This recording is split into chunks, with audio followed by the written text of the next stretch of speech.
I don't know what that was. Well, ask the person when she comes on today. Yeah, we're playing less. That is definitely MC Sharon, representing all the way. Hip hop, hip hop, hip hop, hip hop. We're here on the Vault representing hip hop to the masses. Yes, it's the beat maker, not the beat taker.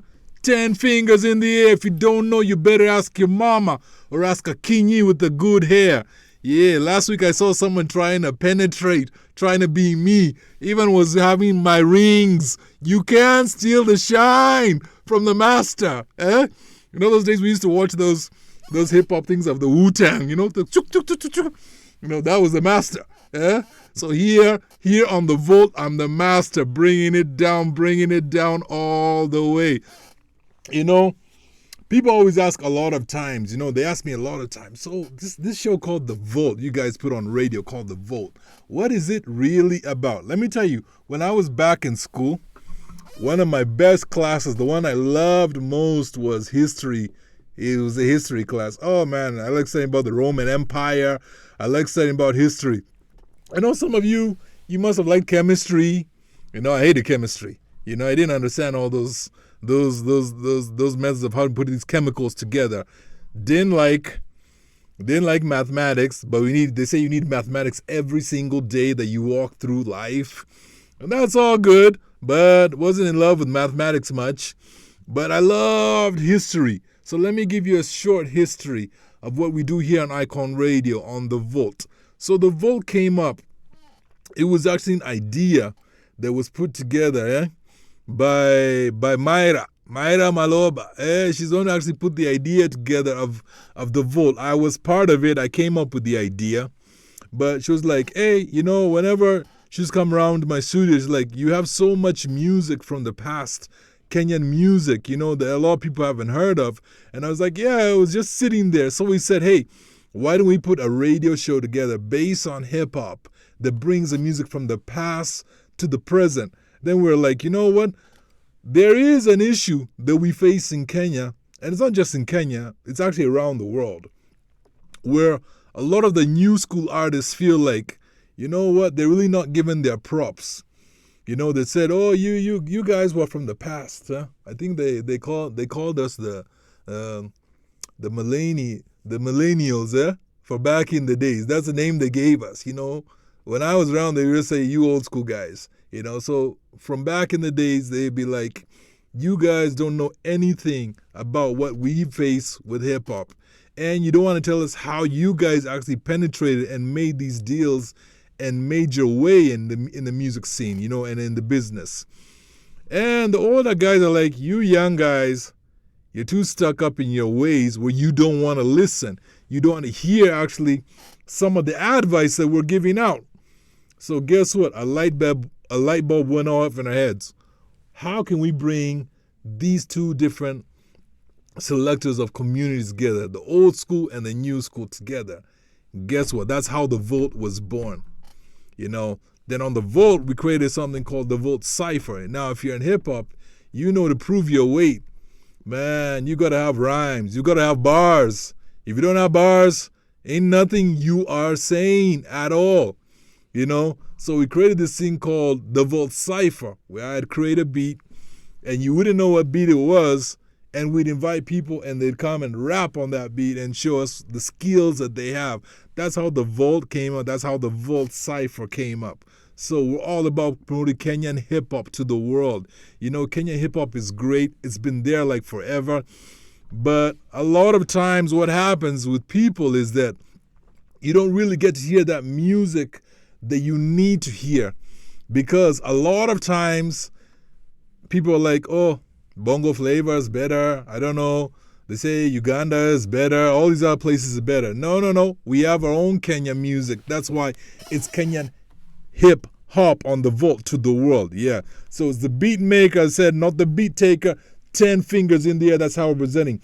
There's been a lot that's been going on hip hop worldwide, like of late. Like, for example, Cardi B released her album, Am I the Drama, on September 19th. 7 years after her debut. The release was followed by the social media feud with JT and the city girls. Now, like I said, okay, I have to go check out this. I'll go check out this record. Am I the Drama? I went to listen to it, and let me give you my 2 cents of my opinion, what I feel about it. So I feel there's a lot of people, and I was having this discussion today with one of the producers for The Vault, and we were talking about it, and I said, Cardi B, I feel a lot of people like her music. Not really her music, but they like her. She's more of a personality than anything, When I listened to this record, I don't think I got to the end. Am I the Drama? Because I didn't think it was a very hard record. Let me just keep it real. Like, it wasn't that hard on my mind. I was thinking like, okay, next please. And I think Cardi B is liked because of things that come out of her mouth. When she talks, people feel like they can relate with her. There's been this long feud that's been going on for a long time between Cardi B and Nicki Minaj, And some people will side with Cardi B. They'll be like, that's our homegirl. Some people will side with Nicki, of course. They'll be like, she's the queen. She's the queen of hip hop. I don't know. If you have a chance to listen to the record, you can tell me what you think, and you can see whether it's hard or not. But my opinion is, I feel that the record ain't that great. I feel it could have been. I feel that she has other records that were better. But she's putting out her record right now. Some people be like, oh, you know what? She's not that great because a lot of her music was, some people say in quotes, was written by Offset. Like, who knows the truth about what really goes on when people are written for music? That's why we're great to have an artist who's coming there on our show. That's MC Sharon, come and give us her perspective. Of course, MC Sharon writes her own music. So, and she's KE all the way. So we're glad to have her here today. The other person who's put out his album is Kanye West, who released his long tease album Bully on September. It's actually been there, like coming out like on September 26th, But it's like, once again, I feel like the old Kanye, not the new Kanye, I feel the old Kanye had something that was special. And I feel that's what happens a lot in hip hop. When artists come up for the first time, when they're coming out, they have a lot of energy. But as it seems to go along, it's kind of like it dwindles away. I don't know why it dwindles away. But a lot of people feel that the new Kanye isn't that great, It's up to perspective opinion, but that's just an opinion, Also, Ty Dolla $ign releases album Tycoon on September 12th. Whoa, it seems like a lot is happening in the world of hip-hop. People are putting out their albums. A big question that's being asked is, where are the albums really going? Are they having any weight right now in the world of hip-hop? Or are people just putting out albums to put out albums, So big up, Ty Dolla $ign put out his album. In Africa, we have A Reese and Nasty C released albums in the same week.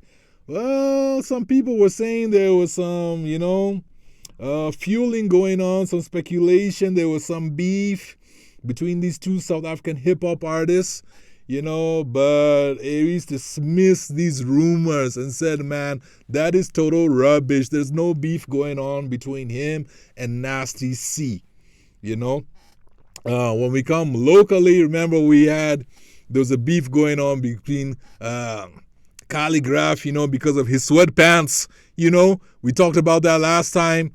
I really didn't have a problem that Kali was wearing sweatpants, but it seemed like Octopizzo has a problem with someone who's wearing sweatpants. It's like, this guy wears sweatpants like 12 months, like the whole year. Why is he wearing sweatpants?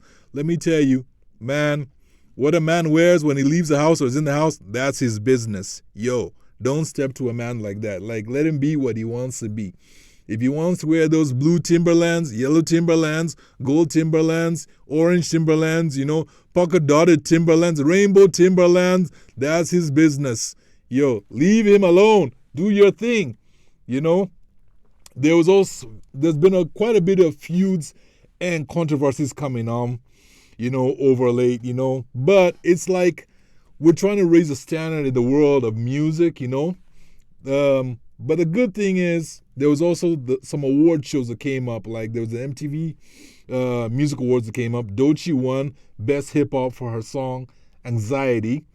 Also, Kendrick Lamar won Best Cinematography for Not Like Us, and Busta Rhymes was honored with the Rock the Bells Visionary Award. Now, I must say, I'm glad to see that, Busta Rhymes is getting his shout out. Like he's getting his props out there. It's about time, that he's getting it. So, I mean, he's done a lot for hip hop, and sometimes people don't realize how much he has done, for hip hop. It's good to see Doechii, a female artist, coming out, and really putting her name out there and getting her props the way she needs to get it. I saw that Eminem was not too happy with the MTV Video Music Awards. Some people are saying that he felt that maybe he should have won. God knows best why he was what he feels and how he feels, So you know what? That's up to them, but I'm glad to see Doechii's out there. She's doing her thing. Some people would feel like maybe she ain't that great, what she's doing. Who are these people who even decide on who wins awards or not? But you know what? At the end of the day, still hip hop is moving forward, so that's a great thing, Also, a lot is taking place in Kenya, and that's what we want to talk about. So as we go on the break right now, we're going to come back with the best female MC that I know. Like, this lady totally outshines even the male MCs. I was talking to her some time ago, and I said to her, I was talking to one of my boys that she also knows, Makadem. We got to say it, Makadem spoke his mind. He was like, yo, MC Sharon tears apart male MCs. Let them not play her. She knows what the heck she's doing. She's been in this game for some time. She's dropping her album, and that's what we're here to talk about today. So as we take a break, we're here on The Vault, Icon Radio. Big shout out, you're the beat maker, not the beat taker. 10 fingers in the air. That's how we represent. Ah, yeah. Let me not even say much because the person is here was going to say. So this is the beat maker, not the beat taker. 10 fingers in the air. And if you don't know, you better ask your mama or ask a kinyi with a good hair. Hey, Leo Duchezi. Hey, we're here. Here on the Vault specifically, it's always Kenyan hip-hop to the world. Number one, first of all, is Kenyan hip-hop. I don't get it like a lot of times when we're spending so much time. There's nothing wrong with promoting other genres, other people out there that are not necessarily from Kenya. But the thing, they always say courtesy begins at home. It doesn't begin out there first. So even a lot of the times I meet promoters, managers, and everything, the first question they always ask, what are you guys doing at home? What exactly are you doing for us to take an interest in you? I remember there was a time where there was an artist from Nigeria that was in Kenya. And he was asked the usual question that all reporters generally ask. They ask, do you play Kenyan music in Nigeria? And if you play, who do you play? And the guy was very straightforward. He said no. Like, there was not like, let me think about it. It was like, no. And he said, listen, if you guys don't respect your own artists, why should we? And he said the only artists they play literally is like Calligraph and Sauti Sol. The usual answer. Victoria. Which Victoria? Victoria Kimani. Because she's lived there for long. Yeah, Victoria. But some guys are also like, hey, Victoria, hey. When I scratch their necks, wakisikia Victoria. But it's all good. So today, we've brought on one of the best MCs that I know. Not in Kenya. One of the best MCs I know. Now, instead of me introducing her, I want her to introduce. Oi. Yes. My name is MC Sharon. aka Alshaverb, Mama Yao, aka Decibelle, the goddess of sound, aka Achienga Juoga, aka Mokoroa Rhymes, aka Muntu Muga from the house of Jock DNA near Nilot. I'll see you. Yeah, nice to be here on the vault. Niajo Beatmekah rada. Yeah, Nikopoa.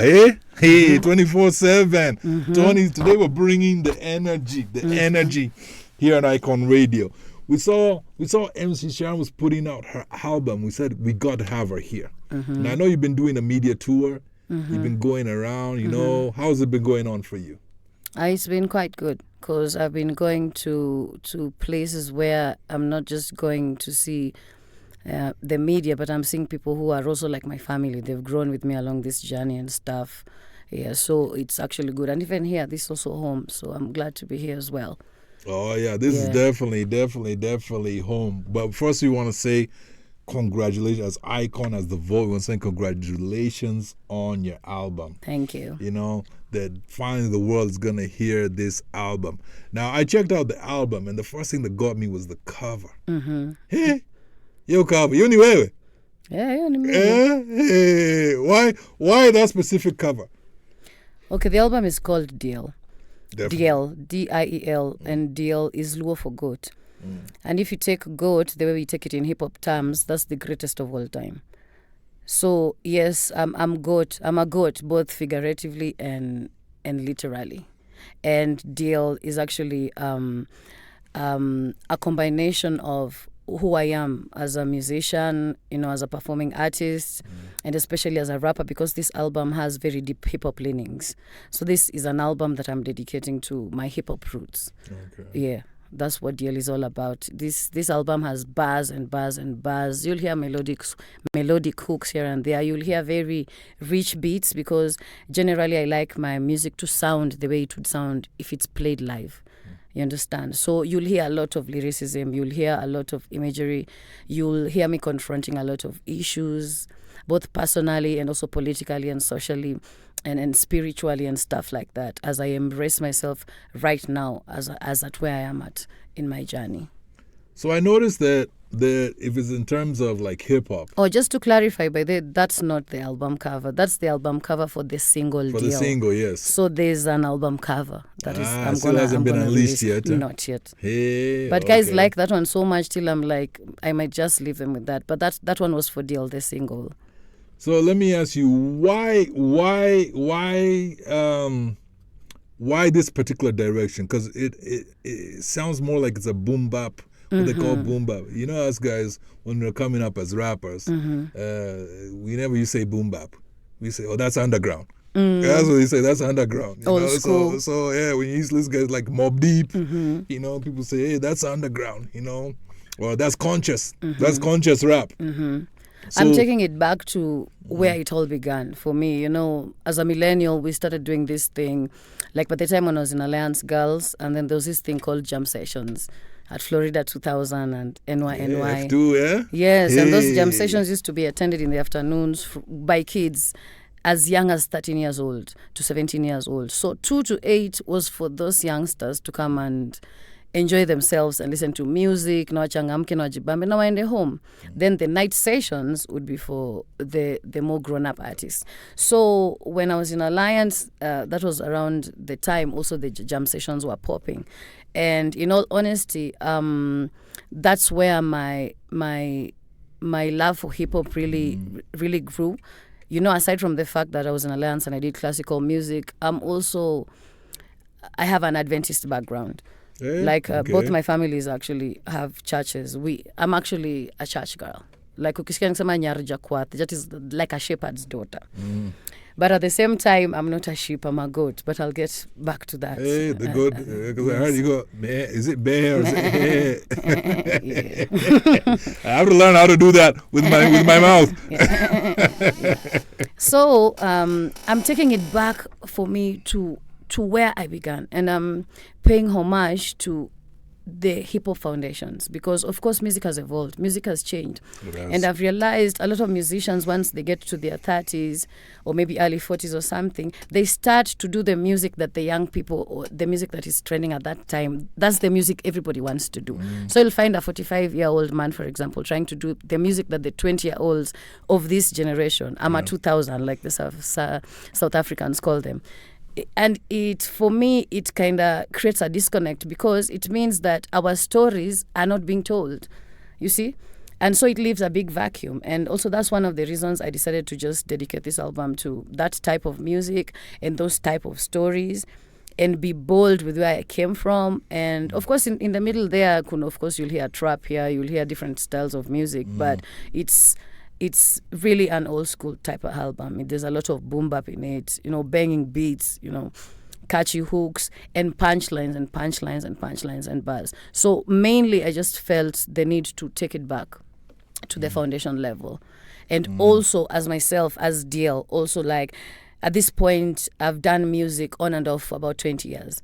So I feel like this is also a legacy project. It's not just like one of my other projects. I have so many albums that I was supposed to drop before this, but I'll drop them after this. Yes, I remember. Like Ugwe Romo Giyimbo, the Afrobeat album. I have an Amapiano album. I have another album dedicated to social issues, like especially gender-based violence and stuff. A whole project on that.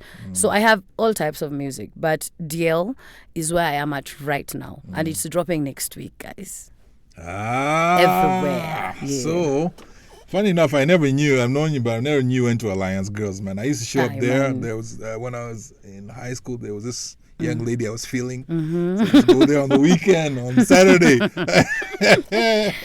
I still remember going there, and sometimes, we used to show up at F2. F2 was for jam. F2 was a spot. They put on a lot of Kenyan artists. Of course. Who got known later on, so it was a good thing. So let me ask you something about this album. Like, what was your plan from the beginning to the conception? How did you put it together? Okay, I've been working on it for about a year. So the way it began, it actually did not begin as DL. I did not know it was DL until I actually did the song called DL. That was around, I think, the first times people were listening to it was, I think, in January, but I think I had the song from November. And that's when I knew, okay, DL, okay, GOAT, okay. Then I realized, okay, it's not just going to be another mixtape, so I need to legitimize the album. I need to work on it some more. I need to put more tracks on it. And then somewhere along the way, I actually realized that I did not have room for features. This album has 20 tracks, and there are no features. It's me featuring my multiple personalities in order. Yeah. There's Decibelle, there's Alshaverb, the lyricist, there's MC Sharon. You'll hear all those little bits and pieces of myself. And also because I'm telling stories that I feel that I don't need anybody to come and toast or mtu anisindikize with what I'm trying to do. You understand? Yeah. So the process just unfolded the way it unfolded, of course. And we are here now, and I think I'm going to let the people now listen to the whole project in another few days. So you say you've been in the game for a long time. Yeah. You've put out a lot of work. Yeah. Especially a lot of people that I know you, that I also know who know you. They're used to you like rapping in Luo.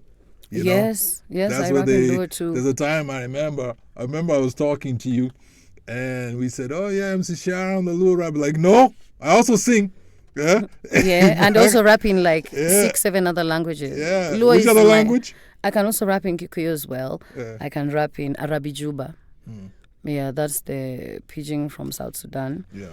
I can rap in Zulu as well. I can rap in French as well. And of course English and Swahili. Yeah, so you're what they call multilingual. Yes. Yes. Oui. So let me ask you this. So you have records from the past, right? So what's so different about this than all the other records you have put out? I think the difference between those other records and these records is that I think right now I'm at my creative prime, at my lyrical prime. I'm at that place where I'm unapologetic. I'm raw. I'm giving it to them. I'm not here to for validation, number one. I'm not here to try and tell people that I'm the best in this or that. I'm not interested in competing with people because my only competition is the girl in the mirror. And that's the difference between this record and the records before it. There are times I was still growing this sound, honing this sound. And there are things I could, like you do a nice accident. You see, the Guinness was made. You do a nice accident and you make something. In this album, there's nothing accidental. Everything is deliberate. Every word, every lyric, every beat, every cadence, everything. So this album is different from those other albums because of that. And also because it's a legacy project for me. You see, I've told you on and off, despite the fact that, of course, I've been in school. Yeah, I just did my master's, despite the fact that I'm also a parent. I've been raising my kids and also just grinding in the 254. I've done this for 20 years. So this is a moment for me.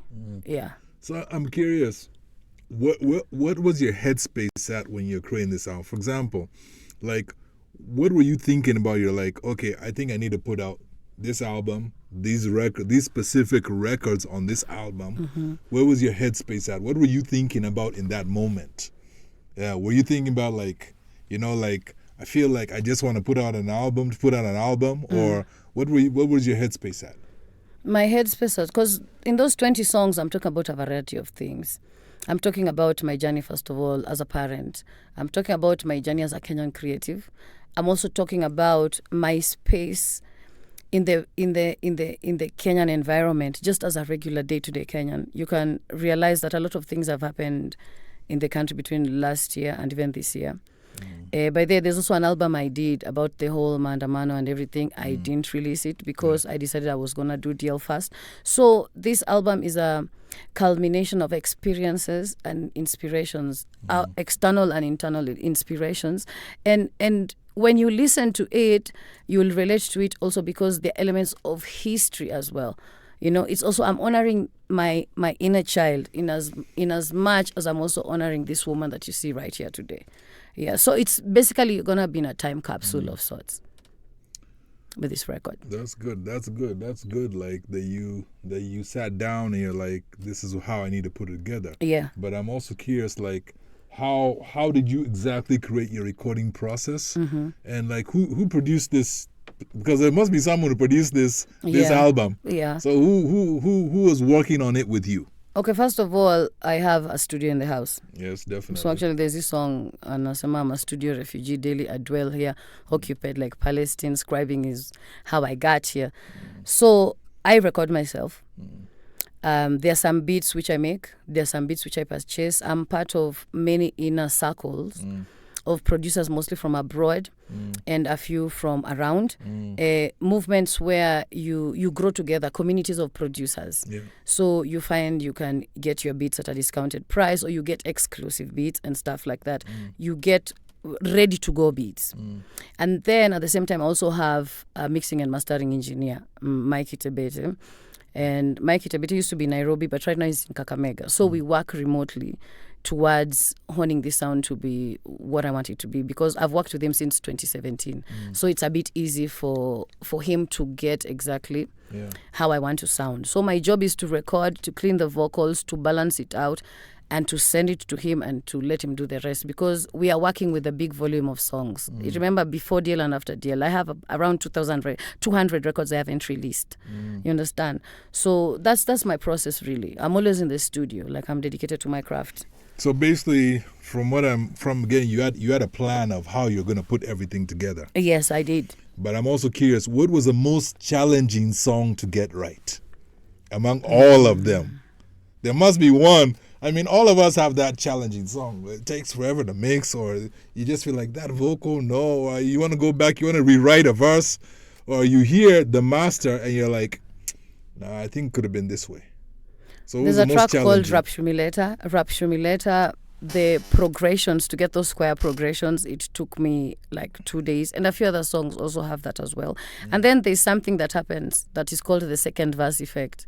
You do this first verse.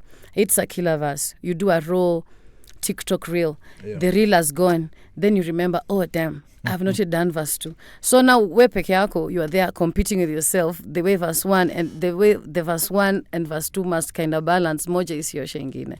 That's usually mainly my my biggest challenge. I can't say it's just one song. It's many songs. And remember, as a musician, as somebody who's a creative, somebody who really loves their craft, every single day it's like you're there in the studio, but it's like you're already envisioning how you'll go on stage, how you'll serve this music for the people. So hiyo stage fright, kuna pia studio fright. Uko hapo mazao umezunguka, utafute hiyo mood. You lay it down. Yeah, it's a whole thing. I think maybe we're gonna tackle that once we resume my docu-series. So let's talk now about DL. Like, what is the story behind that song? You know, why that particular song? I listened to it. I actually like it. You know, I like how it comes together. I like the I like it. Actually reminds me of a record I heard a long time ago. But it's very interesting. Like, what's the story behind that particular record? You know, why that one? When I did DL, that's when I told you everything came together, and I was like, oh yeah, this is not just a single. This is actually gonna be the direction for the whole album. DL is not only paying homage to my lyrical prowess and showing people, taking people through the creative process and giving people bars and lyrics and lines. Like, this particular song is actually like a statement I'm making. I'm not competing with other people. I'm on a level of my own, you know, like God status. And I say it because I mean it and because I believe it and because I am it. So that song in particular, like, anchors a lot of what this album is. I mean, the album is self-titled, DL. You get it. So you're the GOAT. Yeah, I am the GOAT. And I don't want the W in between. It's just GOAT, because also I don't want to be, oh, she's so good for a female rapper. No, I'm a good rapper regardless of my gender, and I can actually outrun a lot of these people on these beats. It's funny, a lot of people don't realize where that terminology GOAT came from. Do you know where it came from? You tell us. So the guy who had it on his album, it was called GOAT, it was just called GOAT, was LL Cool J. Yeah. You know? And the guy was managing him, he was called Bimmy. And he's the uncle to Waka Flocka. He's the one who came up with that word, with that terminology. It's been used so many in sports, everywhere, now, but everyone uses GOAT. Before it was used, someone says GOAT, you're like, hey, unasikia njaa? That's probably how people look at, do you want to eat right now? Yeah. You know? But it's like I'm glad whenever I talk to people that I know, producers that I know, artists that I know, managers, even managers abroad that I know, because I'm in touch with a lot. Just so you're in touch with the community, I'm in touch with a huge community out there. And they always tell me, send me in stuff that you think. So I always mention you, MC Sharon. And I remember, for you guys who are listening, let me tell you something about MC Sharon. She's very particular about her name. Like, extremely how you spell it. It has to be capital M, and capital C. It cannot be lower, because I remember I was typing on my phone one day and you're like, no, it has to be capital M, capital C. Not Mark Sharon, it's MC Sharon. Yes, MC Sharon. And the one thing that I'm happy about is that you're very specific about how your career has to go, you know?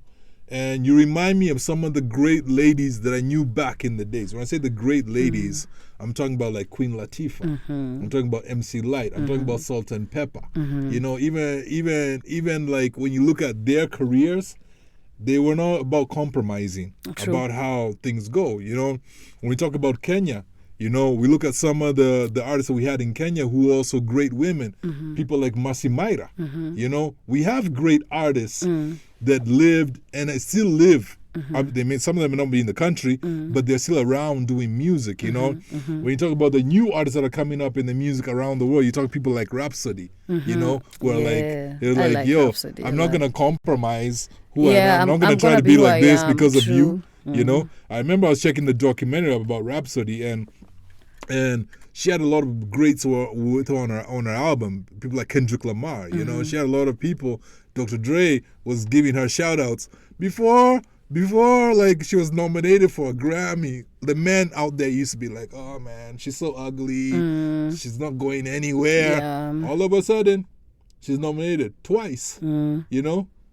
Every man now wants to date her. You know? Because she's unconventional. And I know one thing we constantly talk about here at Icon, constantly talk about Myra, who's not here today, but we talk about is that you always talk about your story. Yeah. You know? And I want to ask this question. I want everyone who's listening today to understand this because this is coming from MC Sharon's lips. Why is it important for you to talk about your story? Why don't you just do like what we call commercial hip-hop and leave it as that? Like giving the people what they want. There's something called representation. Yeah. In an industry where we're like only 11% of women, that includes female engineers, producers, player, everything. I come to Kenya, narrow it down a bit further. So I can rap in Luo as well. Like I'm not just a Luo rapper. There are many Luo rappers, but there are not many Luo rappers who can rap in Luo. Yeah. Then we take it down to now female rappers who can rap in Luo. Between me and maybe Medina and Queen Rose, that's another whole generation. In between, there are many other female Luo rappers, but they don't rap in Luo. I take that aside. Female producer. How many are we? Very, very, very, very few. Things like 1 or 2%. Yeah, very, very few. Yeah. I take it again as somebody who's a multidisciplinary or interdisciplinary musical artist at the same time, like someone whose life revolves around art, and in a way that I maintain the dignity of the art and also maintain the dignity of myself. When I started out, I knew almost immediately that my journey would have to take a bit longer because, first of all, I needed to get myself comfortable. I needed to get myself comfortable to the level that I can do the art that I want. That is true art. Once you feel the need to always keep switching goalposts and doing what you think people want, you never get to do what you want and you never get to be your authentic self. True. So the reason I tell my own story is that, number one, it's unique, but at the same time, it's also relatable. You find that, for example, when I rap about tukiwa jam session, kule F2, DJ Babu, kwa ones and twos na topia fubu. Then you see on TikTok, tuko hapa millennials, oh yeah. So you see, yes, I was there, I was doing this and that. But there are people who also remember. That's the importance of representation. And I'm here to represent myself to the fullest because I believe that my story counts. And I believe that if you do not tell your story, somebody else will tell that story on your behalf, the way they want to tell that story. True. Remember, we also have a lot of misogyny and misogynoir in the industry. And remember, we also have ageism in the industry. That's another thing that I'm here to actually fully challenge. Every time I tell people that I'm going to do this for life, it does not matter if I'm 30, I'm 35, I'll be 40, I'll be 45. It does not matter. I'm going to do this hip-hop till my back bends, although I don't hope to have a bent back. Unless you're going swimming. Yes, thank you. You get. So there's also that. And already in this industry, like there's first a lot of objectification and then a lot of this bubblegum music, which that is now what they call the commercial music. And then so if your music is solely based on being objectified, it will reach a point your body will give way. You know, people grow. Even those people who like unasikianga the beautiful ones are not yet born. So forever. Yeah, so if you objectify yourself, and that is actually, and it's okay, but if you want to objectify yourself all the way till you have a vintage body. But how about, what else can you have? The one thing that you can have, just like also having an education and knowledge is important. Those are things that nobody can take away from you. Nobody can take away your voice and your story. Once you're authentic to yourself and once you represent yourself. Because now, at least I stand in the gap between a younger generation and an older generation, and I can show them that, guess what, you can do it. You can do it too like this. You don't have to follow the industry way necessarily. Yeah? Like do this, do that, do this, do that. And then in a short while be like this. Then you do like 10 singles. Then what you do like a song a year. Then you release an album after how long. You get. Me, I'm somebody who releases music a lot. I also believe sometimes you can just release music just because you want to release music. Yeah, I hear you. You understand? So I guess this is a conversation that we can continue to delve deeper into, but it's about representation. It's definitely a deep conversation. You're putting out a lot of good points out there that people need to look to. One of the things I really want to know from you is, since you've been in music for quite some time, and you've been in hip hop music, for some time, what do you feel are the pros and cons of Kenyan hip hop? You know, because a lot of times in Kenya, what we do is we downplay. We only talk about the negative side. Mm-hmm. You say, oh, Jamaa Ezi, like it's always there. They say, like a lot of times I always see people online always saying, oh, respect the OG. And I'm like, why? Why? Like, what is the reason why? Like, I'm not trying to be a hater, but if there's only supposed to be only one OG, then where are we going? You know? So what do you feel are the pros and cons of Kenyan hip-hop? You know? I think Kenyan hip-hop mirrors Western hip-hop and American hip-hop in very many ways. But what I like about what is happening right now is that people are localizing it more. You'll hear Embu hip-hop. You'll hear Kuria hip-hop. There's a friend of mine from Kuria. Actually, he's doing well. He's doing Kuria hip-hop. There's Kisi hip-hop. There's Doluo hip-hop. Yeah. You get, that is one thing I like that is happening. Like, we have taken that voice back and brought it into our own dialects, and we are doing it in our own way. That's a good plus. On the other flip side, the idea that there should only be one king or one queen at a time, and always like, somebody can't just see me as MC Sharon. They have to compare me to so and so and so and so and so and so. Before long, you're finding people fighting online because so and so has said that this person is hotter than so and so is not hot as so on. Clickbait, sensationalism, hype. You understand? Those things that don't necessarily grow the industry in the long run, but they might keep the industry vibrant for a short while. You see, you have to balance the hype with the substance. That's what I think. But I'm just going to stay with that one point. I like the fact that Kenyan hip-hop is growing its local roots. Yeah. I think I'll leave it at that, yeah. So you've heard it from the queen herself, MC Sharon. Whoa. Ndani ya nyumba kama kwao Alshaverb. Tell them.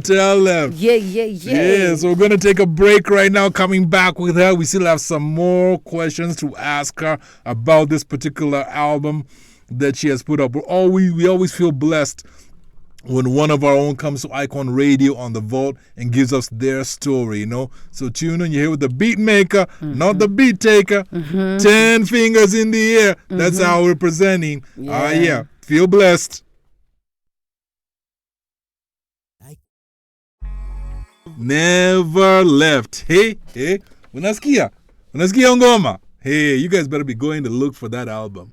Let me tell you. You better be going to check for it. You know me, I get disturbed by people who just talk about, we need to be doing more for Kenyan music, but they don't go. And when these artists put out the records, they don't go look for them. They don't go try to support them. They don't even try to buy that album. Even a lot of times you feel like, hey, you hear people see Sunipe tu album sare. Like, you hear that all the time. But one thing I'm happy about, in Kenyan hip-hop right now, in Kenyan, not just hip-hop, but Kenyan music, there's a lot of women right now putting out records, you know. Recently, a few months ago, I showcased Veram Kaliwao's album. You know, she put out her album. You know, I felt it was good. I remember meeting her one day when she came here to Icon Radio, and we went out for coffee. And her whole album, like almost 90% of it was collaborations. Imagine. 90. I said, no, Veral, you can't be doing, like, it's good to be collabo, but this is a lot. So my one advice I gave her was stop thinking as an artist and start thinking as a businesswoman.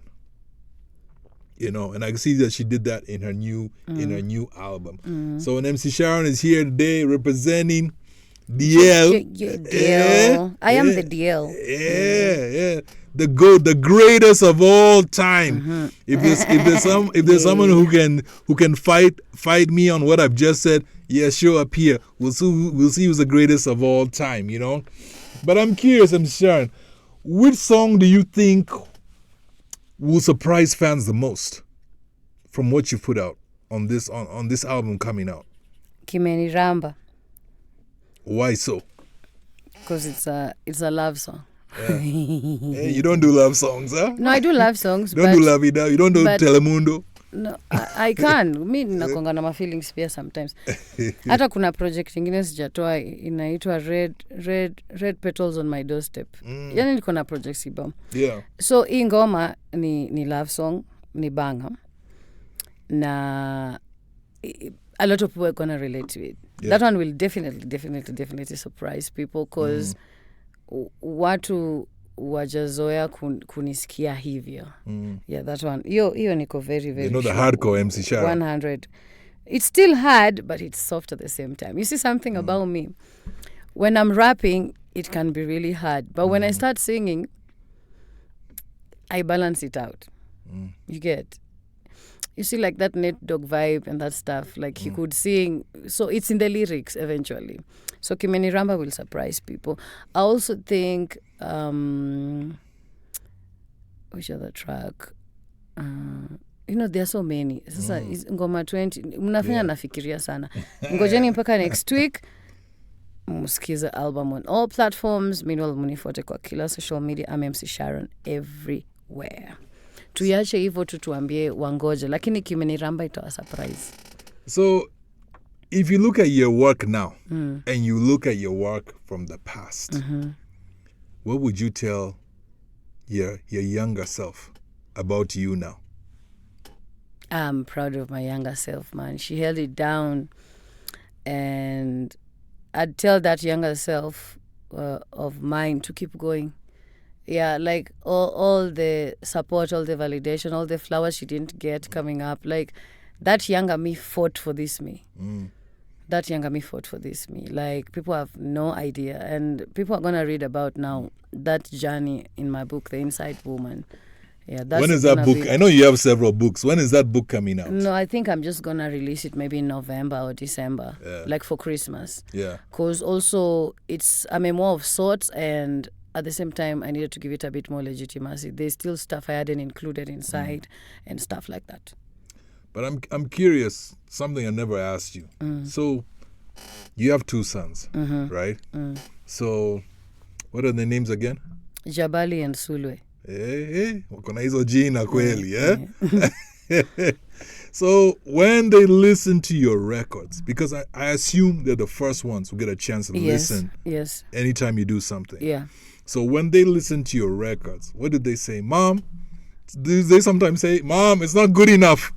Like how do they speak to you about your records? And how do you feel when they give their opinion to you? You see, like Jabali has been making beats since he was 10. He now plays drums. Yeah. He's playing guitar. And interestingly, he loves old music. He does not like the music that maybe teenagers like. He likes old music. He likes like very, very nice music. So he has excellent taste in music. Yeah. And most of the times he'll come and listen. He'll be like, he knows, like we are in sync. He'll know if I feel that it's not good enough, he'll be like, it's okay. You can keep going, mom. So there are songs of mine he really likes. There are some of them he does not really understand maybe what I'm talking about, because now I've juggled all these many languages. For my younger son Solomon, as long as he's doing his coding thingy and he can just put the music, all of it, and put it in his games or in his whatever, him is good. Him is a money guy, so he'll use the music to accompany him as he's doing the numbers thing. But Jabali is very sensitive towards music, and he does not even listen to. He does not listen to gengeton. He does not listen to urban tone. He does not listen to that type of music. Yeah. Like he's a musical purist actually. And so I value his opinion a lot. For example, the art of sampling, for me, he's always like, why? I wish you could just maybe get these people to sing this thing live on Nini. You see, there are sometimes samples you can tweak the voice and stuff like that. Yeah. He does not like that. So I had to actually explain it to him that this is an art form. And nowadays he's like, I like that sample. That one, maybe not so much. And it's good that he has his own opinions. I'm not trying to make them lose their opinions in that so that they can please me. I like when their opinions are valid. Well, yeah, and my younger son actually knows how to listen to waves. He can even know that this wave is noisy. Check the treble, check the highs, then he'll go on to do his own thing. I think he'd make a great engineer because... So he knows about frequencies. Yes, he knows about frequencies. Yeah, well, that's good. You definitely have creative sons. Yeah, I do. And, it always begins. First will begin with your sons, True. because they'll be your first critics. True. And They can criticize. That's important. And openly, they don't lie. Yeah, that's what I like about them. Well, if they like it, they like it. But you see, the music, not all that music, all this music is not for them. To like, some of this music is also for older people. There's some of the music they can relate to.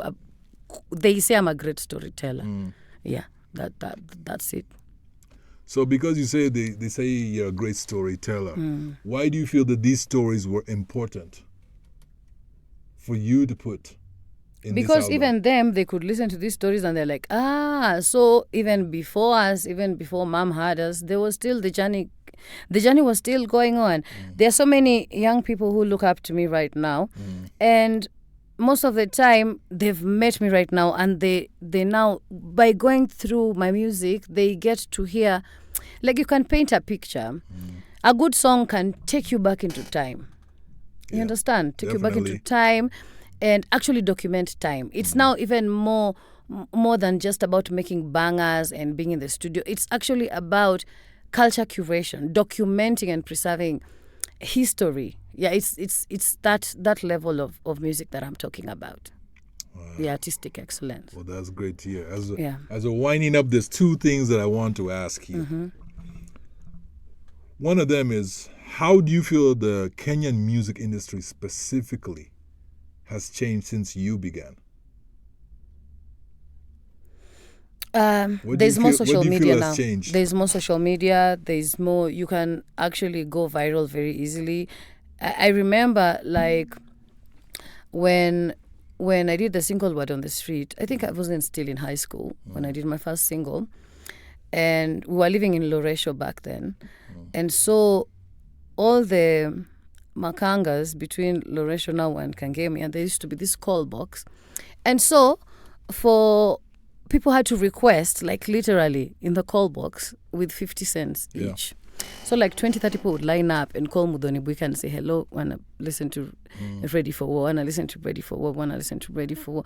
Right now it's so much better because I can't say maybe better, I can say right now there's more room to grow and even to blow up and even to reach people, because now everything is at the touch of your fingers, Uko na simu yako hapo, you can see, you can literally travel. So that's the main thing that has changed. But generally the structures are just still the way they are, and sometimes I feel like we could still catch up to other industries, because let's talk about like policy implementation, let's talk about royalties, let's talk about like sustainability of the industry.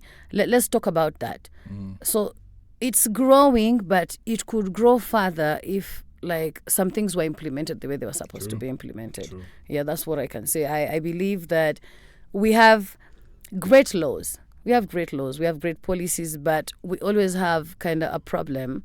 This nation always has a problem when it comes to actually implementing those same laws. So there's a disconnect between the artist and the policymakers and the guys who are stakeholders and the so-called gatekeepers and all these people who put themselves in charge of the industry itself. Like, the money is up there and it's circulating within a very small 1%.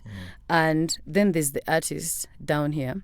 And then in the middle here, there are people now who will decide what the public can listen to and not listen to. It's a whole vicious circle that is going to break down, and it's breaking down further and further and further, because right now anybody can be anything. You have Wi-Fi, you have data, you have a skill.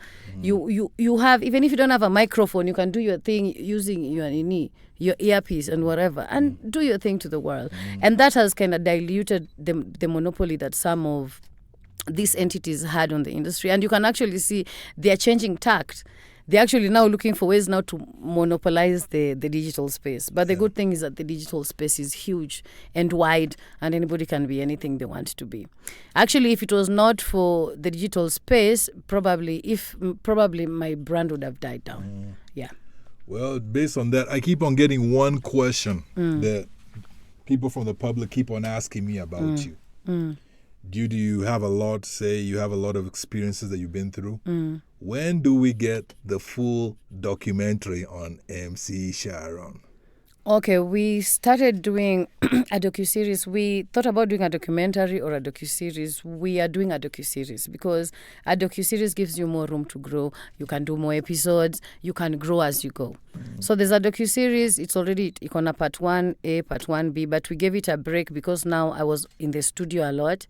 And so basically the documentary would just be me being in the studio. Yeah. So the documentary is called From Moroni to the World, the MC Sharon story. Yeah. So there's a docuseries, and we are now going to go back to publishing the weekly or bi-weekly episodes that we had talked about, because this is information that needs to actually be given its own what do I put it? What's the word? It needs to be given its own platform, and that platform is already there, and we are working on it. So how many episodes will there be?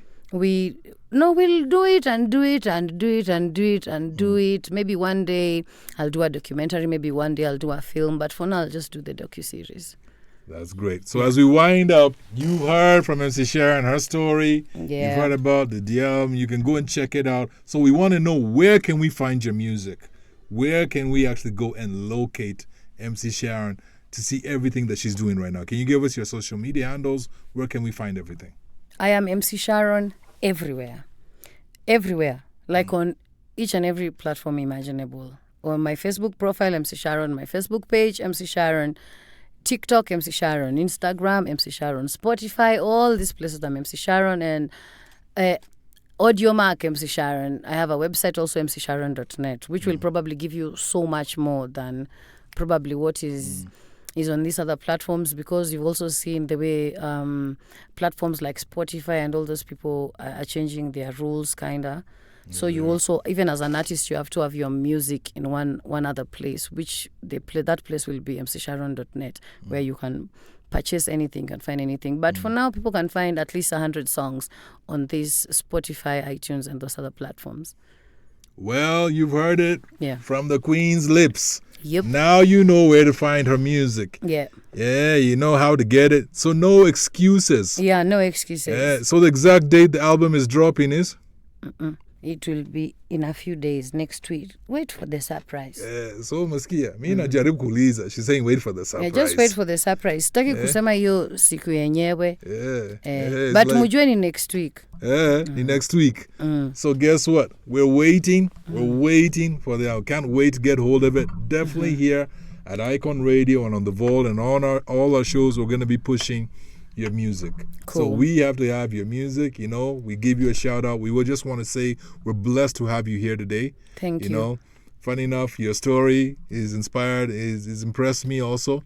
Like, you know, I grew up also in the church. You know, so my dad had his own church. I was a PK's kid, what they call PK. But ours was Baptist. Okay. Yeah, so it's wonderful. It's been great having you. I see everything that you're doing, how you're uplifting other people, you know, and giving out your story through everything that you've been through. And that's the way I feel the Kenyan music industry is going to move forward. And more voices come out, more voices come together. We share together, you know, we speak out together, and we become a force together. I don't really think it's about Kenya versus Tanzania and all this other stuff that they're saying. I don't like those versus things. I really don't like those type of conversations. And I believe they are systemic and deliberately, and they are planted in there to cause division, even where there is no need for division to be.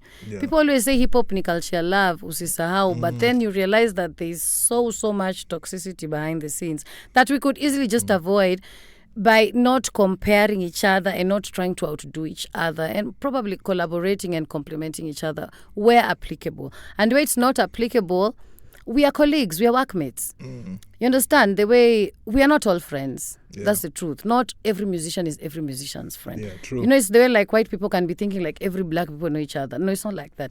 In the instances where we can't collaborate or complement each other, we can be civil with each other. That's true. Yeah. That's true. You said it the best way. Back in the 90s when I was younger, there used to be this song they used to play everywhere in matatus, clubs, everywhere. It's called "Love Is the Message," and the message is love. Love is the message, and the message is love. That's how, from the streets to the corner to the rivers above.